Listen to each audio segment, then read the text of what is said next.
Mummy जी, आपको अपने बेटे की शादी जीती जागती लड़की से नहीं बल्कि बेजुबान पुतले से कर देनी चाहिए थी, क्योंकि सजीव लड़की में तो उसका अपना दिल दिमाग होता है और वो आपके ना चाहते हुए भी अपने दिमाग से कभी ना कभी तो काम लेगी ही। सजीव लड़की के सीने में दिल भी धड़कता है, उसमें भावनाएं भी उमड़ती हैं, पर आपके अनुसार तो बहू को अपना दिल दिमाग तो कभी इस्तेमाल ही नहीं करना चाहिए। हमेशा आपके अनुसार ही चीजें होनी चाहिए। आपको तो किसी की सलाह तक सुनना पसंद नहीं। आपको तो सारा नियंत्रण अपने हाथों में ही रखना है। आप चाहती हैं बहू बेटा अपनी इच्छा से कोई काम ही ना करे।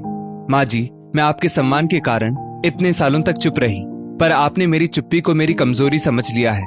पर अब बस, मैं आपकी गुलामी करने को अब तैयार नहीं हूँ। रिश्ते दोनों तरफ से निभाए जाएं तभी ताउम्र चलते हैं, पर हमारी गृहस्थी में तो केवल आप ही आप हैं।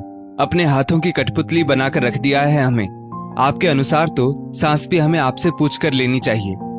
माया ने गुस्से से लाल पीले होते हुए अपने सब्र का बांध आज तोड़ दिया। ऐसा मैंने क्या कह दिया बहू, जो तुम बड़े छोटे का लिहाज छोड़ हल्केपन पे उतर आई? भूल गई है याद दिलाऊं कि मैं तुम्हारी सास हूं। मुझसे तुम इस लहजे में बात नहीं कर सकती। माया की सास निर्मला जी झल्लाहट के साथ बोली, हाँ, मुझे अच्छे से याद है, आप मेरी सास हैं और मैं आपकी बहू, पर आपने तो मुझे कभी बहू समझा ही नहीं। अगर आपने मुझे घर की बहू, आपके बेटे की पत्नी समझा होता तो आप मुझसे सम्मानजनक व्यवहार करती। मेरी शादी को 17 साल हो गए हैं, पर आज भी घर की सत्ता आपके हाथों में है। सत्ता परिवर्तन तो आप चाहती ही नहीं है। अरे 17 साल कोई कम नहीं होते। मैं भी कुशलता से घर परिवार चला सकती हूँ, पर आप चलाने दें तब ना।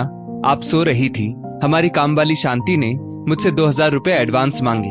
आपको तो पता है उसकी ननद की बेटी की शादी है, उसे भी तो ननद के यहाँ शगुन करना होगा। आने जाने का खर्चा, कपड़े वगैरह उसे भी तो रीति रिवाज अनुसार देने पड़ेंगे। तो मैंने उसकी जरूरत समझ उसे पैसे दे दिए। वैसे भी उसने एडवांस मांगा था। महीना खत्म होने में हफ्ता भर तो रह गया है। पुरानी भरोसेमंद काम वाली है। पैसे देकर मैंने कौन सी गलती कर डाली जो आप मुझ पर चिल्ला रही थी? आप मुझ पर बेवजह चिल्लाने लगी कि आपकी परमिशन के बगैर मैंने काम वाली को पैसे दिए तो दिए कैसे? अब 17 साल में इतना छोटा डिसीजन तो अपनी मर्जी से ले ही सकती हो ना। इससे आपके सम्मान में कहाँ कमी आई? अरे तुम्हारे माँ बाप ने तुमको कुछ सिखाया नहीं है क्या? बड़ों से परमिशन का रिवाज हमारे संस्कारों में है। निर्मला जी बोली, बड़ों से परमिशन का रिवाज हमारे संस्कारों में है, लेकिन केवल बड़ों का मान रखने के लिए। अगर बड़े इसका गलत फायदा उठा रहे हो तो ये गलत बात है, इसे स्वीकार नहीं किया जाएगा। माया इतना बोलकर अपने कमरे में चली गई। आज उसने पिछले 17 सालों से सीने में दबा गुबार बाहर निकाला था।